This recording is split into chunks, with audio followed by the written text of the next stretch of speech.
Let's move now into our Patreon segment where we're going to welcome in our patron, John. And John, welcome back to the podcast. I think you brought a great topic to the floor for us. You're going to have us make us do player comparisons off of our last mock. So if you haven't seen our last mock, definitely go check that out. And John, you're basing this off your own mock as well. If you want to go in, we're going to do 5 player comparisons each off our mock drafts and the fit for that team as well, and how it will fit with that team. So if you want to jump in with it, you have the man in Zion Williamson. Which player does he remind you of, and why does he fit for the team you have him drafting? Well, let me hold on. There's a lot of comparisons to Charles Barkley. Mm-hmm. There are a lot of comparisons to Larry Johnson. I think those are okay. I think that it doesn't really include Zion. One of Zion's biggest attributes. His 2 biggest attributes are weak side defense and open court fast break. He has like guard skills and open court. Barkley's averaged that. Johnson was averaged that, but I think he has guard skills. But as far as like his best attribute is weak side defense, especially like blocking shots. To me, he reminds me of Kenyon Martin. Kenyon Martin was a beast in college for Cincinnati, basically blocking every shot, protecting the rim, and he was quick to cross the lane and block on the weak side. I think that a lot of people miss that as far as Zion's attribute. He's like huge, but he's size of like DeJuan Blair, but I think offensively, I would like him to develop to like kind of like a Boris Diaw, kind of like a playmaking power forward. I think he has that skill because, you know, when he was like in 8th grade, he was a point guard, but he like grew in high school, so became a forward. But I'm gonna go with Kenyon Martin as my player comparison. But I hope that he develops. He's going to develop defensively, but I hope that he gets recognized for as good defender he may be. You know, he may not. See, Draymond Green gets recognized as a great defender because he guards centers. Zion may never do that, but they have to recognize his ability on defense and not just the highlight dunks, which are great. I love you bringing up DeJuan Blair. He was one of my favorite college players of all time. Too bad he had 0 knees because he would have been fun in the pros if he was able to last a little bit longer. But yeah, Zion's a tough one to get a true pro comp with just because he brings so many different aspects to his game, like you're mentioning the weak side defense. I mean, his ability to just rise above the rim and block shots, and then also just closing out from the opposite block to the other corner. We saw that a couple times. The 3-point blocks were kind of insane. Yeah, I mean he's incredible when it comes to his defensive ability. Hunter for Virginia. Yeah, yeah, I think he blocked it like 11.5 feet. I think that was what I was talking about. A little excessive. Yeah, it was insane. But his offensive playmaking is something special. He does have great court vision, and there's plenty of times. I think it was even the first game against Kentucky. He grabbed a defensive board and then threw up a pass to RJ from like half court and just threaded a needle, and it was gorgeous. So he does bring a lot to the table. I wasn't able to watch Barkley. So what's the biggest reason he's not like Barkley? Because I think people want to compare him to a player who would be MVP caliber, but Kenyon Martin wasn't MVP caliber. Same with Boris Diaw. So if he's not Barkley, what are the reasons he's not Barkley? Barkley he's an old school power forward. He has feet like roots. They teach you post up moves. You have to be grounded to the ground and not moved off the block and push your defender back under the basket. Zion doesn't need to do that. He has more athleticism. It's not so much that he probably can't do what Barkley does. He just is so athletic. He's not limited to the old school post moves. Gotcha. Yeah, I think some people are saying that back in the day, Charles, before he got bigger, especially like Philadelphia, Barkley was a similar athlete to Barkley. Again, I don't know these things because I wasn't watching basketball back then. But it's something that it is tough for me to compare Zion to because you think of the great players and power forwards really reigned back in the day, and now he is just a new breed because he's not really a great shooter at all. So he's not going to be like a 25-point scorer like Charles Barkley was because he won't be able to add up those points and get those many shots to put up those types of numbers. But he is very intriguing.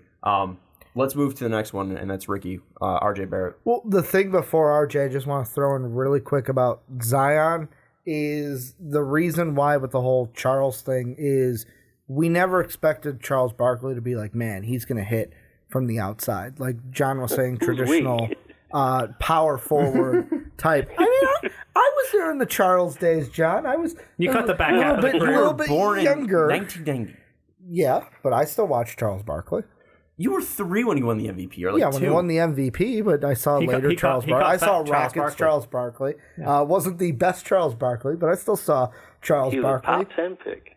Yeah. But with Zion, I think with me, it's more of like I compare him more of like Blake Griffin, where it's that power forward who has some guard tendencies or has some skills for there. But if he can develop an outside shot, he's going to be deadly. But for me, the RJ Barrett, the guy that I'm going with, is the main comp that I look after watching their films is he reminds me a lot of Andrew Wiggins, but a better Andrew Wiggins, where it's like I look at both of them, they can drive, they can shoot.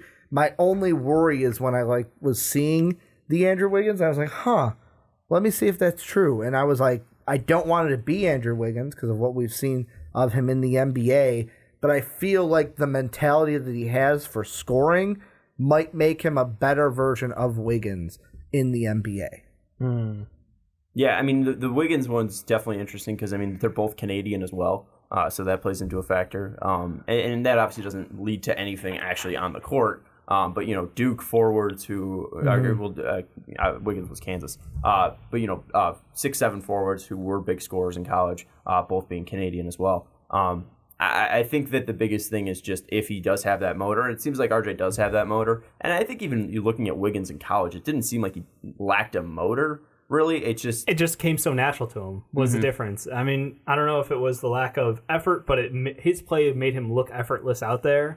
He was able to get to the hoop so successfully, so easily. At times, it was just like, man, this kid has everything. I mean, there's a reason why he was taken so high in that draft. But, yeah, his NBA game he didn't have that next gear to shift into. So I think that aiming at... and he wasn't playing next to RJ, or he wasn't playing next to Zion Williamson. No, Andrew Wiggins wasn't. No, he wasn't. But, I mean, that's the thing is, I think RJ's game probably has a better chance of translating because he's, like you said, he's already played next to 2 guys who were at the top of their board coming into the class.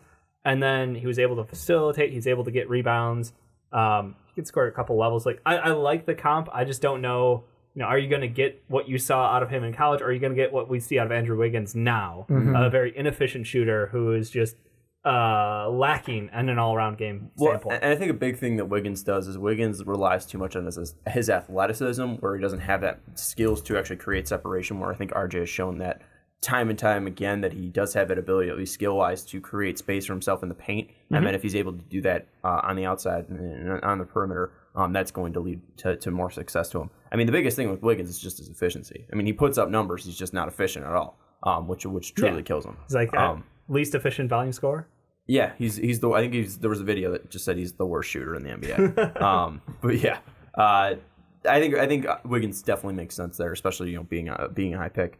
Dave, you got John Morant next though. Yeah, I went bold with this one. I think I've said this one on the show a couple times before. He's a bigger, worse shooting version of Allen Iverson. His game is electric, ball in his hands. He can get to the hoop at will.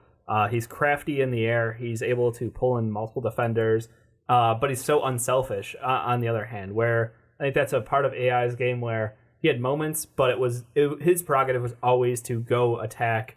And he had incredible handles, small guard, obviously. But I think John Morant has a lot of the similarities in that area, but he just has a much worse shooting form. And I still believe that his top end is still incredible as a scorer, as a driver to the basket. So yeah, I'm landing on AI-ish. Mm-hmm. Well, John, I want to go to you since you are in the Philly area. How do you? At least, what do you think of the AI-ish comparison for John Morant? I don't think it's a good comparison. One, I think John Morant is more talented than AI. But I think AI makes up and supersedes almost any NBA player over Harden. I think that the close comparison between RJ Barrett and Allen Iverson.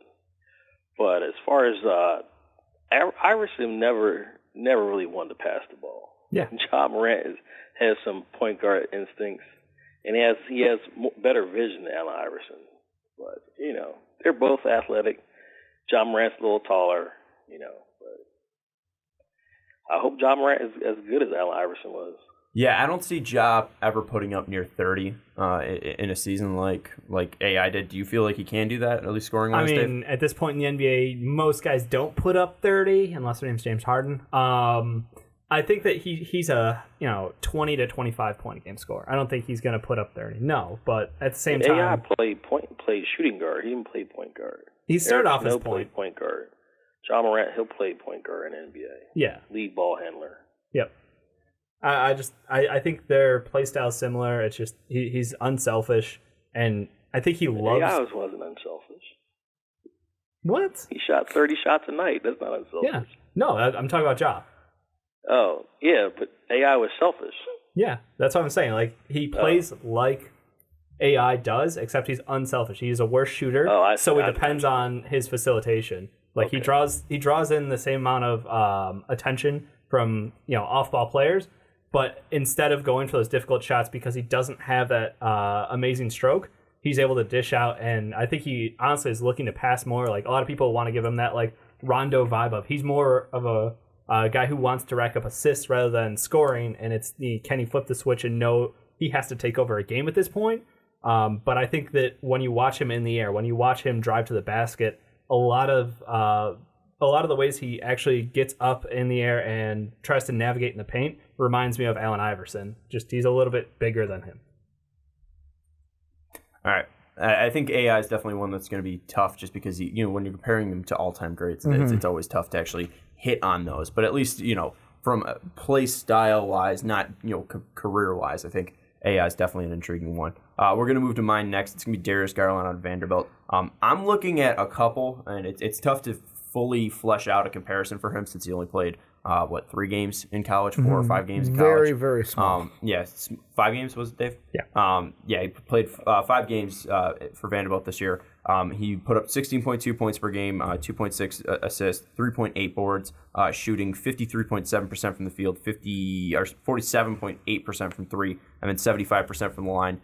There's a lot of different ways you can go at this. Some people are looking at it, he's like Kyrie, where, he got injured and he's a scoring guard. He's smaller, he's quicker, he's got great handles. But I don't think he's that good of a driver. Kyrie's so fantastic going to the bucket. I don't think he's that type of player. And Kyrie's handles are on a next level than Darius Garland. Some people want to say Reggie Jackson as well. Very similar stat-wise to these two players, at least their freshman years. But I'm going to ultimately go with Dame Lillard, but Dame Lillard's peak. You look at Darius Garland's shot and his release time, and it's very similar to Damian Lillard, and that's the biggest thing that stands out to me is Darius Garland's ability to shoot and the quickness of his shot. And I think looking at those two players, kind of similar builds. Garland's a little bit smaller. Dame's like 6'3", Garland's like 6'2", 6'1". Some people have him listed at 6'3". He's much smaller than that, Garland. Yeah. He's smaller than Dame Lillard, but at least when you're looking at the shot, you're looking at the quickness of the shot, and you're looking at the ability to score. I think those really reminisce me of a young Damian Lillard. Now, I don't know if he's ever going to hit that peak that Dame has, but maybe in a lesser role, and also injuries do play a factor into Darius Garland's career. I think with all that taken into account, I think if he hits his peak, if he's healthy, and he's got an offense that's fit to him, where he's going to be able to take a ton of shots a game, like 16 to 17 a game, he will be able to put up Dame levels. Again, that's if everything plays out to his factor. But yeah. I really love his shot. He's super quick off the bounce, and he can score, and he's got great range too. So I like Damian Lillard for a Darius Garland comp, and him next to a Mike Conley or him next to a Jaren Jackson. I love the fit for him in Memphis, or I also love the fit him next to Drew Holiday. Next to Zach LaVine. You like him for the Bulls? I don't see why the Bulls wouldn't pick a point guard. I don't see how the Bulls can come out of the draft without we hate one playing of the 3 defense. point guards. That's what that would be if we picked him. I don't understand. I think you got to move forward. You have a good young core at 4 other positions. I don't disagree. He's a reach. Go get him, and they move on. Just like a quarterback in the NFL. Get your player and move on. I think the biggest thing that would be hesitant for me is living in Chicago. I'm not a Bulls fan, but at least so many. I have to pay attention to the Bulls so much because they're always in my face.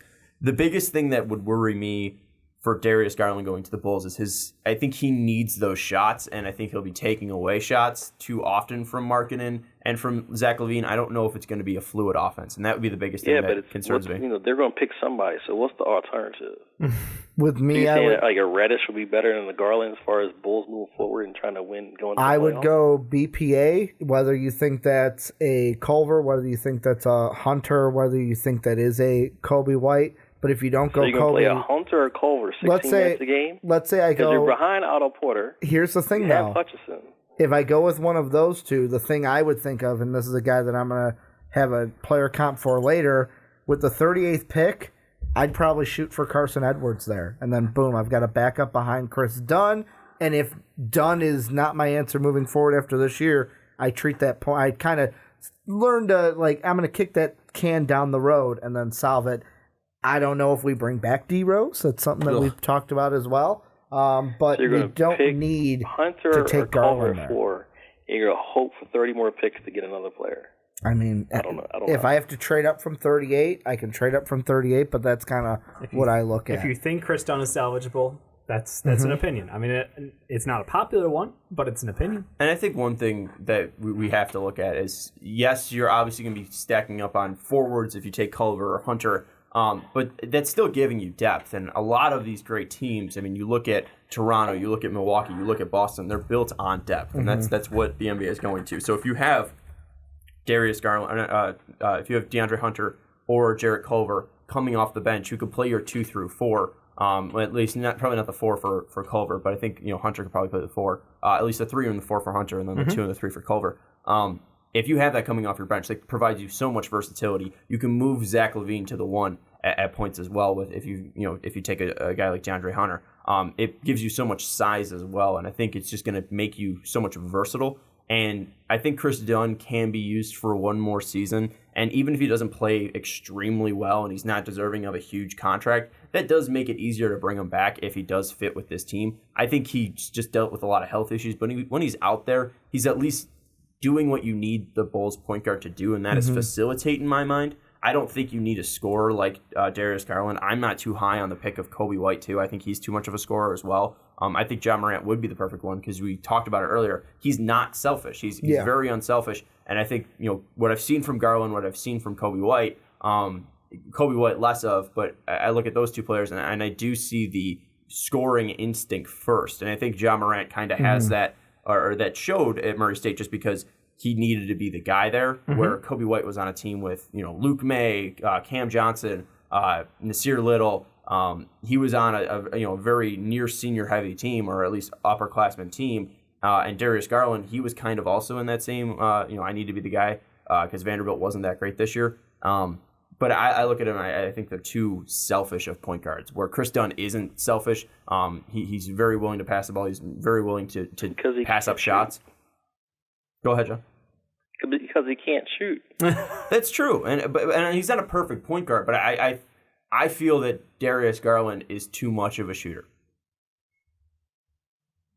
Well, offense, what are Chris Dunn's strengths? Offense, I think he is at least a smart player, so I think he turns the ball over less, and he gets the ball at least into the hands of a guy like Lauri Markkanen, of a guy like Zach LaVine, and like Otto Porter. And he at least moves the ball and keeps it going. He's not going to at least hurt you turning the ball over. He's not going to hurt you trying to force up bad shots. He's not going to shoot the ball, which is going to hurt you Chris there. Dunn plays. Yeah, but you're not going to see a guy who's going to be taking away shots from your best players. He's not going to be taking away shots from Zach LaVine, who you're paying 4 years, $78 million. And at least I think that would be the biggest thing for me is you got to work this point guard into the offense, and he can't be the offense. Okay. All right. You're up next, John. Brandon Clark. Brandon Clark. I got Sekou Doumbouya over Brandon Clark. Oh, you got Sekou Doumbouya over Brandon Clark. We'll give you Sekou then. Sekou's worthy of a top 5 pick. Whoa! You have him going to the Lakers. He won't go just top 5 this year. Yeah, just to he's put. He's an 18-year-old. He's from Guinea. Mm-hmm. He moved to France as a kid, and he plays for one of the French basketball leagues there. He's been a couple years a pro. He's a 6'9" and possibly grown to 6'10". Big, wide body, long player.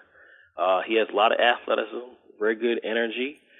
He has confidence. His three-point shot, not very good of a percentage, but he's 18, could develop that. He has good skill, good mechanisms as far as shooting. He can turn around and post up. There's not much that he can't do. So as far as length, well, if a team pushes him towards the power forward position, I see him being a lot like Donyell Marshall. Donyell played out of Connecticut. He was a good three-point shooter, but also uses length inside. If we play this more towards the three, I don't know if he's as skilled, because this is one of my favorite college players ever, was Jamal Mashburn out of Kentucky. Ooh. I don't know if he has the ball handling that Jamal Mashburn does, because Jamal Mashburn was a big point guard. But, dumb boy has a lot of energy, great confidence. He's young, has tremendous potential. Yeah, I think a lot of people, he came on the radar at the under-18 tournament game, and it's just, there's so many questions about where he will fit in, because he hasn't been healthy for the entirety of this year. I think he had a hand injury. Oh, a thumb. Thumb, yeah. Hey, we're brothers. Ironic.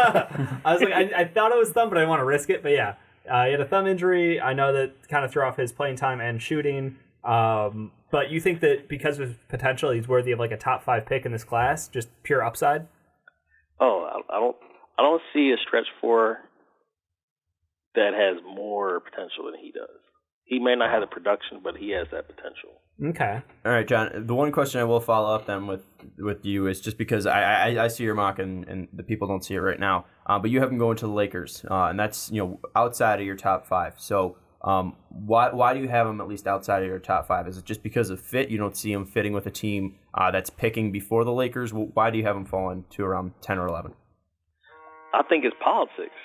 I think he's a European player. Some of these high lottery teams, there's too much risk for them to pick a European player that doesn't pan out. Yeah.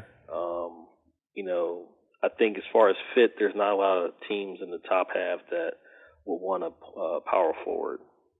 I mean, Zion's there. You're going to take Zion no matter what. But just as far as fit, and these other guys, they show a little more production.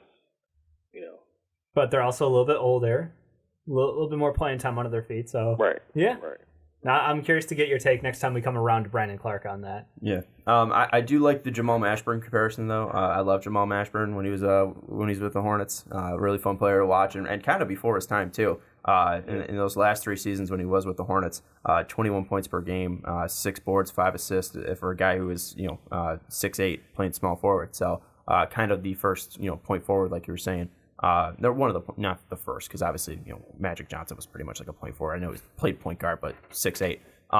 But at least guys that were strictly wings.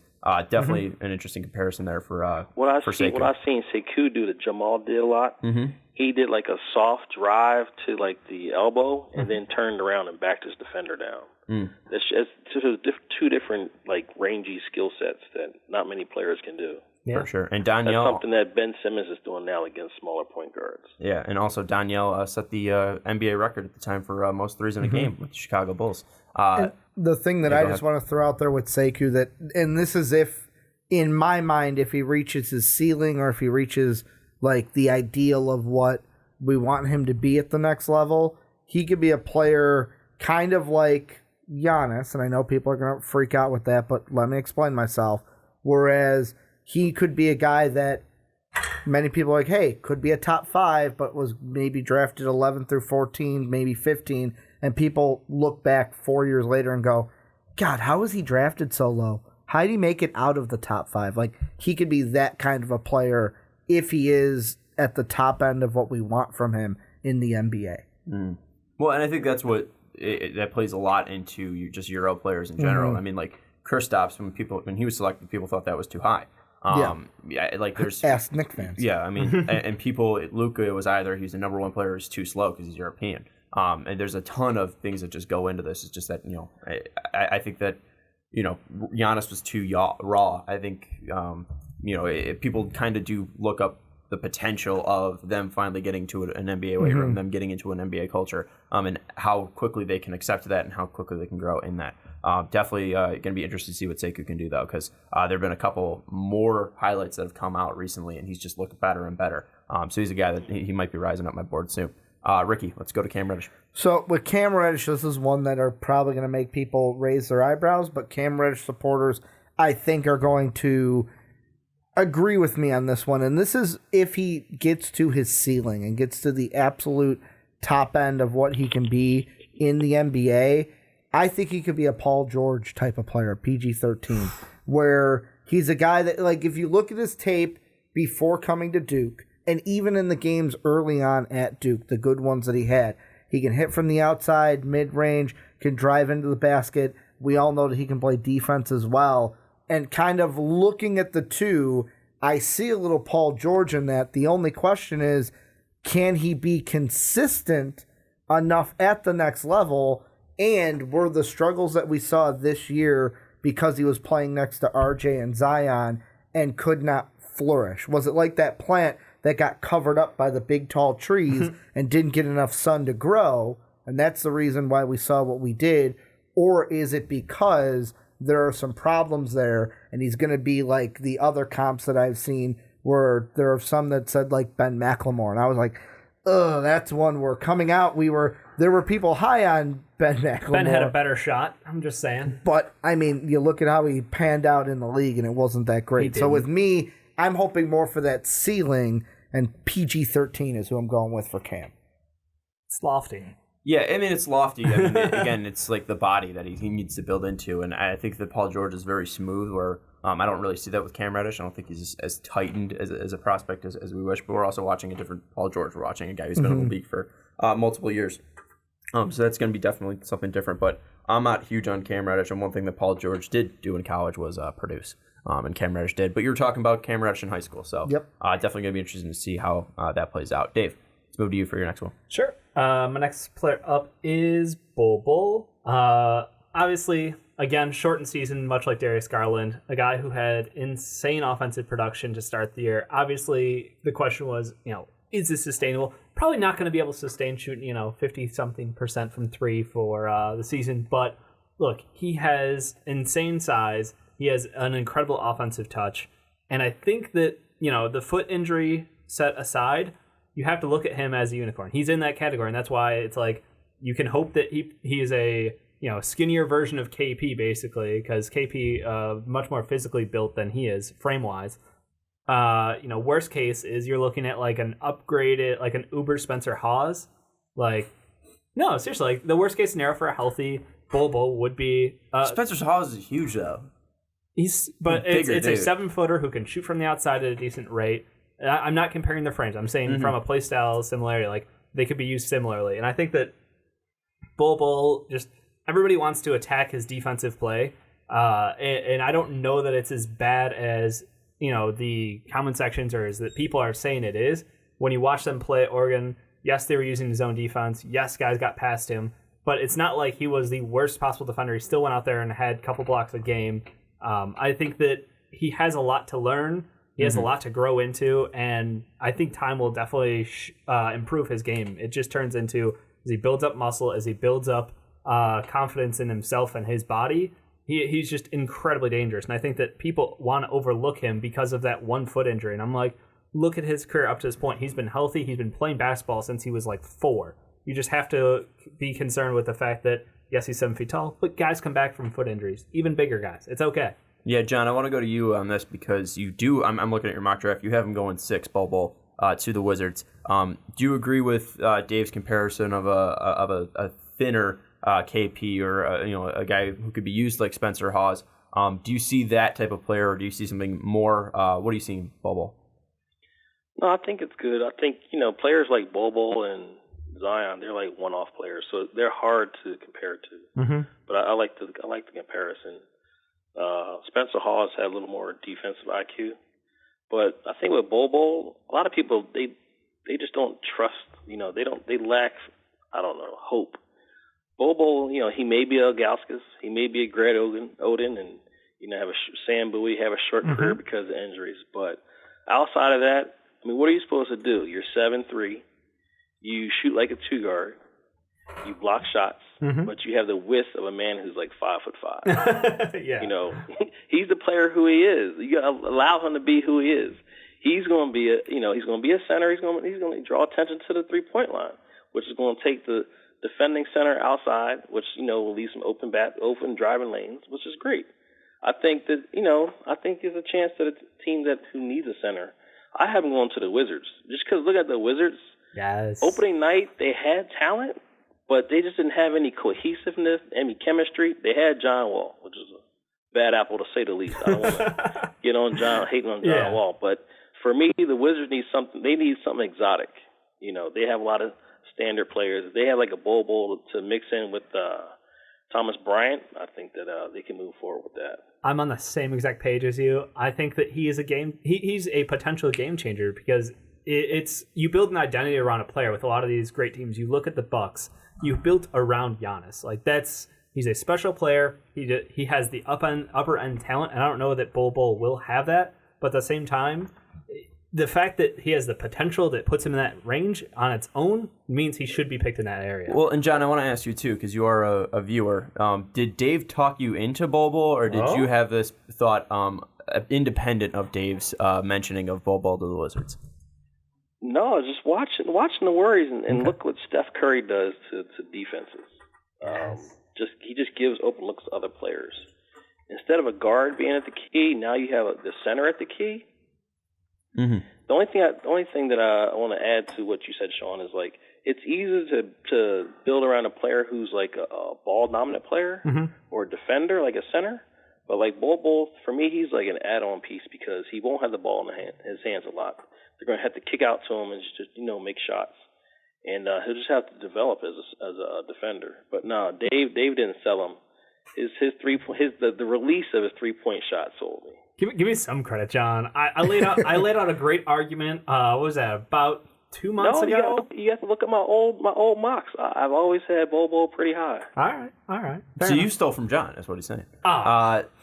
The one thing I will say, though, is Bol definitely doesn't shoot like a 2-guard. Yes, percentage-wise he doesn't, but I don't know any 2-guards that can just put the ball over his head. And make sure, ball? Yeah, make sure that it's not going to get blocked. But yeah, I mean, his percentages are crazy, and offensively, again, his potential's there. I'm just worried about him playing defense and his ability to be healthy. Yeah, that's why you make him an exotic player. You have Thomas Bryant, play him 20 minutes and Bol 16 minutes. You don't want if you're building your team and Bol, you're expecting 30 minutes out of Bol. Year one, that's not a good long-term plan. I agree with you. Well, I think you look at how well Joel Embiid built up, and I know he had the injuries year after year that kind of kept him off the court, but you look at how physically, and I know they're not going to be anywhere close physically, but the difference, the change over a couple of years will take. I think you have to look towards the same thing with Bol, that he will have time to develop his game and develop his body. You don't know what? You don't think that he's going to put on any weight or muscle in the next 3 years? Like, that's all I'm saying. I think that people are so worried about his slender frame that they're discounting the fact that he's still 19. Like, guys don't stop growing at 19. He can develop that strength. He can develop and get more comfortable with his body. Again, I will keep bringing this up, though. His dad was also very thin. Yes. And you typically have similar body builds to the people you come from. So I think that's something that we can look at. And yes, typically people grow when they're 19 and they get bigger. But I think there might be something there that might limit his growing. But to throw out there, and this is something that we saw last year with Mo Bamba, where he even talked about coming out where the dietitians and the everything that goes into the body now is vastly different than when Manute Ball was playing. Yeah. Well, for sure. I'm not saying that, but also where you can do things now to take better care of your body so that maybe those Sean, injuries you think he's just going to be by the time he's 25 still running around with string beans for arms and legs? He might be. It's no guarantee. Look at Nerlens Noel. Mm-hmm. Nerlens been in the league 5 years. He didn't gain but 5 pounds. He gained a lot of muscle. Yeah, he did muscle up. But yeah, fair enough. I mean, the one thing too is just they used to try to feed Bol or Manute a ton, and he just would not grow.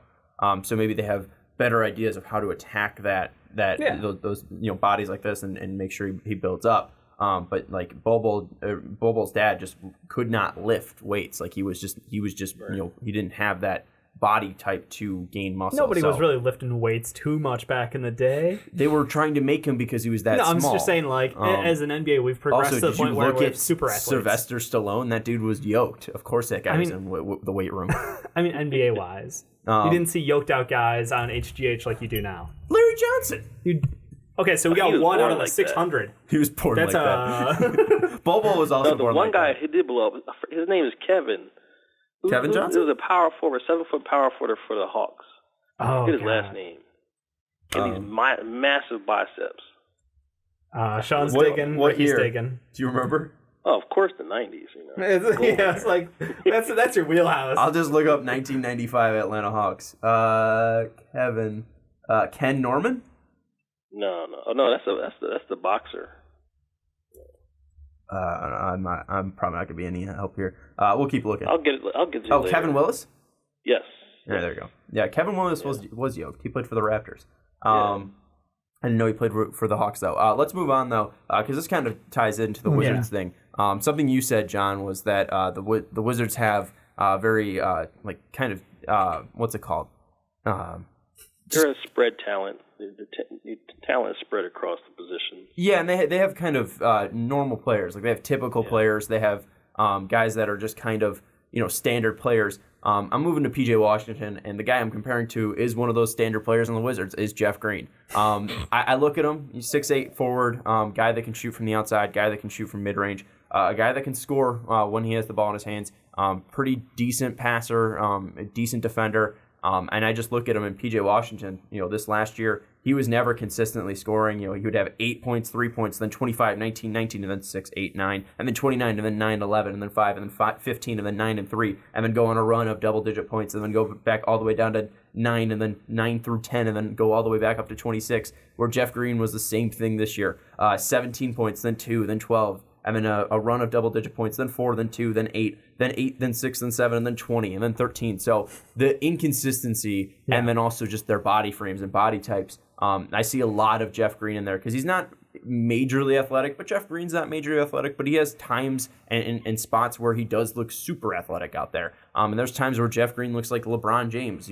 They're playing on the Cavs together, and there's times where it's just like, well, like they kind of blend together. They look very similar. But ultimately, when you see them actually play, there's differences. So I think PJ Washington, he's kind of one of those guys that look like he might be much better than. You see him in an NBA jersey, you see him play, you see him shoot, and you feel like he might be better than what you see. But I think ultimately he's just going to be a guy that's a good starter to a very good bench player, kind of like Jeff Green. Jeff Green hasn't been able to stay fully healthy, which kind of limited his ceiling. But I think that they're very similar players, similar size, and similar play types. And I think that looking at my mock draft, I think PJ Washington would be fantastic on the Hornets. I think they kind of need that Jeff Green type because, yes, they drafted Miles Bridges, but Miles Bridges, I feel like he's kind of a boomer bust guy. I don't think really he's going to be a smooth, consistent player. I think he's going to be more of a guy that's going to either explode on the scene or just kind of wither out, kind of like Malik Monk. And I think that Jeff Green could be a guy that's just very consistent. And I think that's why, or PJ Washington can be a guy that's very consistent, just like Jeff Green. So that's going to be my comp there is Jeff Green for PJ Washington. John, any thoughts on that one? I think that Jeff Green has more ball handling skills. Like you compare him to LeBron. LeBron's a playmaker. I don't think that PJ Washington has much of a playmaking potential. He hasn't shown it. And I don't think he has the skill set to put the ball on the floor like Jeff Green does. The comp that I have for PJ Washington is Darius Young. I can see Thad in ways just because you're right. He doesn't have that at least facilitating side or that playmaking side. But there are times that, like, from the wing, PJ can drive and attack, and I think that that's shown in Thad Young's game. I'm just talking. In college, a lot of players can straight line drive, but Jeff Green has the ability to cross over and go, have to change directions. Mm-hmm. I don't know. I don't be argumentative, but no, it's fine. Everyone has their differences. It's better when people are argumentative. It's boring when we just agree. Yeah. Right. And I think that you're making fair points. I think Thad Young could be a good comparison too. And I also think that PJ Washington has shown the ability to grow. I mean, this is a completely different player than we saw in his freshman year, and I think there are a lot of pieces there that can show that he has the ability to grow into a different player. And a big thing, too, is that they were trying to play very much through their guards, Kentucky, this year, and I don't think he had the ability to really have the ball in his hands and attack. Now, if he goes to the Hornets, he probably also won't have that ability as well with Kemba Walker. But if he does put in the effort and does put in the time, I feel like he does have a really good feel for the game. He is really smooth, so I wouldn't be shocked if he was able to add more to his game, at least offensively, and adding more skills to score. But I think Thad Young and Jeff Green, a blend of those two, could definitely be an interesting comparison for P.J. Washington and end up being what he can be in the NBA. But we'll move to your next one in Brandon Clark. Brandon Clark, he's one of my shorties. There are a lot of players that I think they're going to fall in the draft. We compare to people's mocks. I love Brandon Clark. He has great energy. He's one of the favorite players to watch because he has aggression. Not just he doesn't want to fight you, but he wants to win. He's going to bring whatever he can bring to the game to beat you. Just look at when Gonzaga played Duke and what he did to Zion. But my comparison for Brandon Clark is Jeremy Grant. One of those tweeners. I think Brandon Clark is under 6'8". Jeremy Grant's 6'8". I think Brandon Clark can't really put the ball on the floor. Jeremy Grant can't really put the ball on the floor. Jeremy Grant right now is playing like an undersized power forward for the Thunder. Yeah. He doesn't have much of an outside shot like Brandon Clark, but they're both tremendous shot blockers. They have great feet on defense. They can move. They're pretty instinctual on defense, get to the right place at the right time. But, that's my comparison, Jeremy Grant. The one thing that kind of interests me with your thing is not really the comparison, because I think it's a good comp, or at least an interesting comp. I think Jeremy Grant obviously added a shot to his game this year, so that might push back people on that Jeremy Grant comparison. But before this season, Jeremy Grant was not a good 3-point shooter at all. Yeah, you would hope that Brandon Clark does the same thing. No, I agree with that for sure, and I think he does have a decent shot mechanics. Brandon Clark. I just don't think he's taken too many reps out there to be a dangerous 3-point shooter yet. So I think the base is there to become a good 3-point shooter. But the thing that grabbed my interest in yours was the fact that you have Brandon Clark going to the Pistons. Why do you think he's a good fit for Detroit? I think as far as talent, he's a very efficient player. That's one thing that I think a lot of people underestimate is the importance of efficiency. Even though you have a player out there who might score 16 points, he's taken 7 shots. That's great production. It's great production, and I think that Brandon Clark he knows when not to shoot. He knows when to shoot. That's very underrated. I think that the Pistons that had Stanley Johnson, they lost that after a trade, and Brandon Clark fulfills a wing position. I think they can benefit from a wing defender. They drafted a couple of guards in the second round last year. I think, there's room for them to develop. You obviously have Blake Griffin. You have a decent rebounding center. I just think that from the wing position, they need some help. Yeah, I agree. I find it interesting just because when I look at the Pistons, I feel like they need spacing. So Brandon Clark, who needs to develop on the spacing, is definitely an interesting pick, a pick there. But I think something that he can definitely work on is the spacing. No, you're right. They need spacing. My hope was that the guards developed that. They have that kid from Duke Miami, a couple years ago, Luke Kennard. Yeah, Luke Kennard, and then they have Bruce Brown, I think it is. Brown's been starting for him from Miami. A complimentary role, basically. We needed and they have somebody. Another guard from a small school. They took him in the second round, or Creighton guy. Or undrafted, something Thomas. Yeah, Kyrie Thomas. Yeah, it was one of Ricky's favorites. I thought he was a pretty good player coming out last year. Yeah, Ricky loved Kyrie Thomas. I think a little bit too much. Ricky, speaking of you, let's move to one of your guys you love as well, Rui Hachimura. Well, and with Rui, this is going to be one that maybe people kind of raise an eyebrow because of what type of a player he developed into, but I'm going to compare him to a raw Melo. And the reason why I say that is Carmelo coming out of that Syracuse team was a top pick in that draft, and rightfully so. But with Rui Hachimura, I feel like there's tons of questions with him because of the team that he played on, and it's like Gonzaga with that Brandon Clark also is they had so many older players, and Mark Few knew exactly what he wanted from that team to where Rui never had the opportunity to kind of get out of that Gonzaga shell, kind of like how a Zion and RJ broke out with Duke, how a Ja was able to shine in Murray State because he was the guy at Murray State.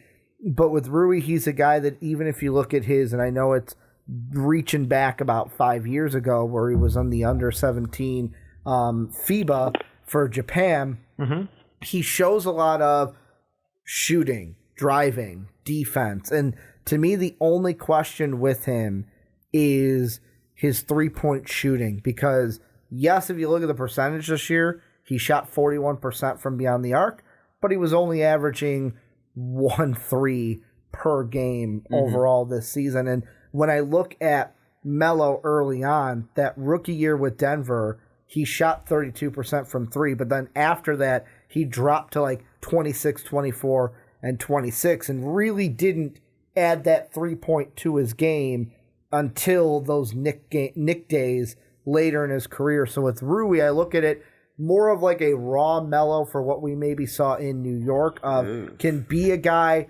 that develops on a team, and if he develops that 3-point shot, he's going to be something special. And I know you make that face, Sean, because you just don't like Rui. You hate Rui. I think it's a bad... I mean, the biggest thing that I loved about Carmelo Anthony was I don't think he was afraid, and he knew what he was doing offensively. He was a very smart player. He knew where... I'm saying, raw. He's a raw Melo. He's not exactly what you're going to get. Had the like, you're talking raw physically and talented. I think raw in general. I think raw everything. I don't think he has the mentality, and I don't think that's something you could build up. Carmelo had a fantastic mentality, and that showed in his college days. I mean, he was a freshman leading his team all the way to the national championship, and he had that mentality of he knew where to be on the floor to score. He knew how to score from that position all the way back in college. Yes, he wasn't doing it efficiently, but he had that ability to get to a spot, post up his guy, and score, or get into the lane and draw a foul and score.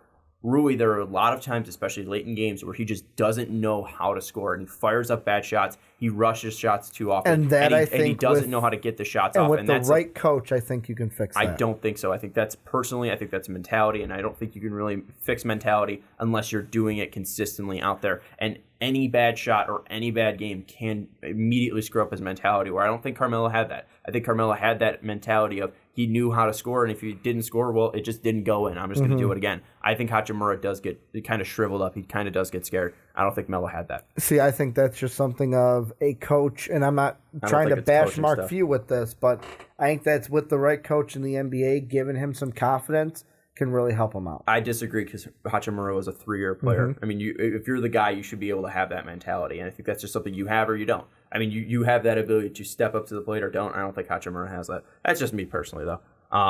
I think that if we're going to look, I think Giannis might be a better comparison, or a rawer Giannis might be a better comparison than like rawer than he was when he came to the NBA, because that was like questionable already. A watered down Giannis. Okay.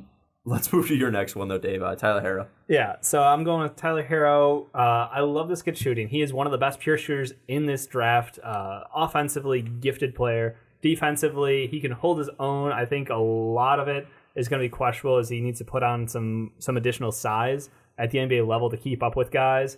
But I look at him and I see exactly what a lot of people want to easy comp it to, which is like you want to give it to like the Luke Kennards. You want to give it to guys like last year with Landry Shamet. He's longer than Shamet, which is good for him. Defensively, I think he's a bit better than him. But he's such an incredible shooter that I just look at that talent and I'm like, it's the most valuable thing. It's one of the most valuable things in the NBA, which has skyrocketed his draft stock late in the season because he was able to show up for the last month of the year. He was so productive. Really, as Keldon Johnson fell, Tyler Herro absolutely skyrocketed his own stock. So I look at him as, yet again, somebody who can come in, develop the rest of his game, but you can always count on that shooting. He's going to be a productive player day one off the bench. Who are you comparing to? I'm stick with the lazy comps. I'm going somewhere between Shamet and Luke Kennard, who, as of late, I'm just saying I called Luke Kennard's epic rise as of late. I called Shamet, so there we go. You're right. But I pat think, each other on the back. I think Herro is definitely going to be a guy that I think Shamet has more ability to create for himself. I think that's one thing that he does have, and I think Kennard's adding that as well. So I think that's one thing that Herro would need to add is the ability to create. Yeah. I think he's pretty good though already. Like he's not JJ Redick bad at creating for himself. JJ Redick's one of the most elite 3-point shooters in the game. It's always off a screen. It's always off motion for him, and he's absolutely bar none one of the best. But Tyler Hero, I think he has the ability to create. I think he has a little bit of that. When you talk shooting splits, he's doing stuff as a freshman that barely a handful of people have done. If you want to talk about his splits, I mean, he was putting up 46% from the field, 35 from 3, and 93 from the line. Yeah, he's in elite company. Well, and John, I want to bring you in here real quick, just because you have him going to the Celtics above your last guy in Brandon Clark. What do you see in Hero, at least for the Celtics? I agree with Dave's been saying. The comp that I have is Devin Booker. Prospect and rookie Devin Booker. I didn't want to give him that because just saying that name out loud makes people get mad at me. So thank you, John. He's still a young player. What I don't like is people. For me, I think is limited when I try to compare players to Hall of Fame players. Yeah. I think that if you want to give people an idea who these guys are, you have to show them a player that has potential and not production. So you give them a young player who has a similar type of skill set. I think Booker and Harrell have the same amount of skill set. And just to go back earlier, for me, when I compare things, I go skill set. So I don't really the Hachimera and Anthony comparison. I don't get because Anthony is one of those players who can put the ball in front of him while the defender is guarding him. So he can go left, he can go right, he can pull up, or he can turn around and protect the ball with his body. Hachimera, I don't think has that ability. He keeps his body in between the ball and the defender, and he plays offense much differently because of that. He's sort of like a straight line dribbler, and then has a turnaround jump shot, like a half turn jump shot. They both have excellent mid range games, but I think that as far as mentality, Carmelo is he's always been the best player in the gym until he came to the NBA, and he has that mentality. He still can make every shot he shoots. I don't think Hachimura has that natural confidence in his shooting ability. Mm-hmm. Yeah, I think I agree with you with the Melo thing too. I think that again, Hachimura is an interesting player, so it's tough to find a nail down one. But I think Hero, we've seen that kind of player before. I think he's definitely gonna be a guy that can translate to the NBA. It's just really, can he hit the ceiling of a Devin Booker, or would he be more like just a role player? If he a role player who has great efficiency, exactly. Those guys play a long time. I mean, you could say Steve they're very valuable.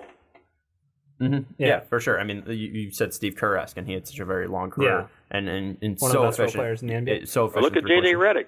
He's getting pounded on the last couple of years for his, as far as defense. But I mean, $20 million a year. Who's going to argue? Shooter. Yeah. Yeah. All right, let's move into my next one. This guy, John, I kind of wish you were here a little bit earlier, just so I compared him to a young player to give him the skill set. I thought that was great advice. Give him a young player so you could see the skill set. I went the opposite. I went with Al Harrington, but Al Harrington from the CBA and the Big Three. For Naz Reid. I think you look at Al Harrington. Al Harrington in the CBA had a lot of off-ball movement, a lot of cutting to the basket, and he showed a lot of ability to pass to open players. And Naz Reid, in very limited times, has shown the ability to show really good passing. He's not a really good ball handler. He's not a really good driver, even a straight-line driver.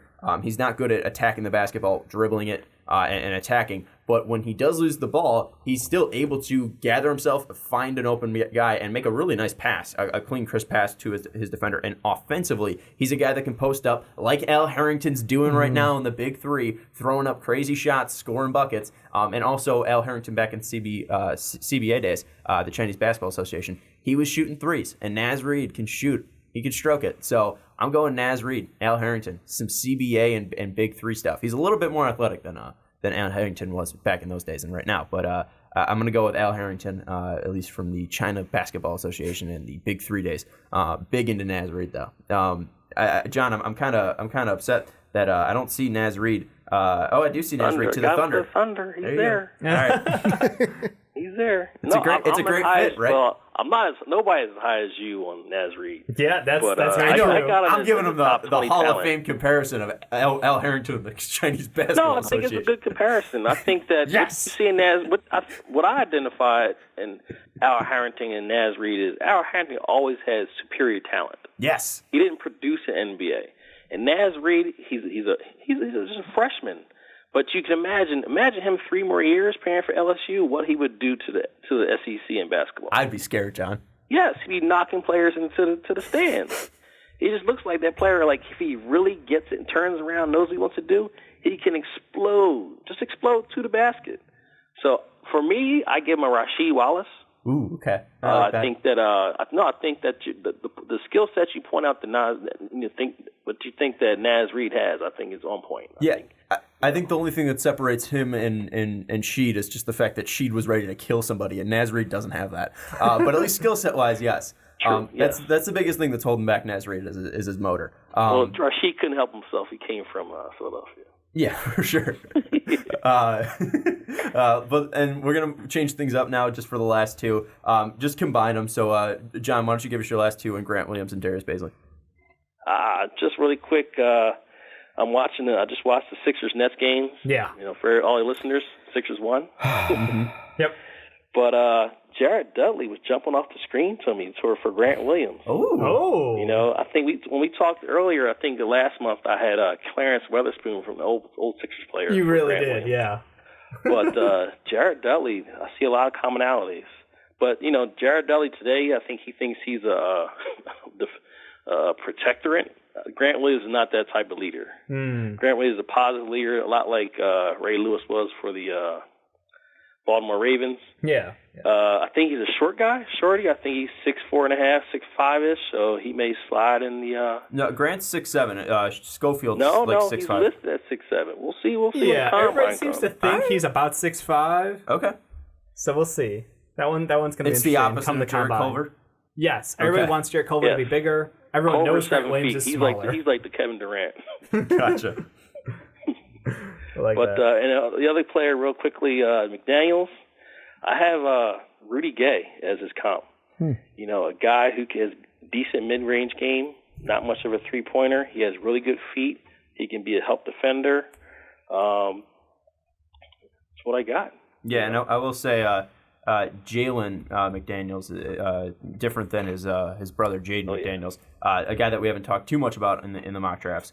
So Jalen McDaniels out of San Diego State University, a guy that's in my late second round. There's talk that he might go back to college, so we'll definitely have to see what happens there. But if he comes out, he's definitely an interesting player in that second round. Yeah, I think he's going to be a solid role player for some teams. Coming off the bench, can provide some offense. Can find his place on defense. I think that he's going to have a decent career in the NBA. Yeah, I agree. Ricky, he's a shooter. 6'10" shooter. He has potential. Yeah, especially in the NBA today. That's what you're looking for. That's the reason why you like Bol Bol. It's just because guys who are that big can stretch out the floor like that. Absolutely. And he's a volume shooter. Yeah. There's other players who can shoot, but give it to Bol Bol. He's like Carmelo Anthony. He's going to shoot it. He's going to chuck it up there. He's definitely don't expect the ball back. Ricky, let's give your last two in Nasir Little and Carson Edwards. So my last two. First, I'm going to start off with Carson Edwards. I think he's going to be a better Lou Williams. The reason why I say that is you're thinking of Lou Will right now. Yeah. I think that maybe the last 2 years, think back 3 years ago. That's Houston Rockets Lou Will? Yeah, that's the Lou Will we're going to see Carson Edwards be sooner rather than later, because Lou Will had a career that was not so hot to start, and then realistically, like the last few years, we're seeing what Lou Will could be. I think Carson Edwards hits that potential sooner and is exactly what Lou Will is to a team. Second round pick, scoring off the bench, develops into a solid six-man for an NBA team. And then Nasir Little, I look at it and it's just, he's a worse Jalen Brown to me. And the reason why I say that is they both have similar skill sets to getting to the basket. Nasir Little, the defensive side, is a strong point for him.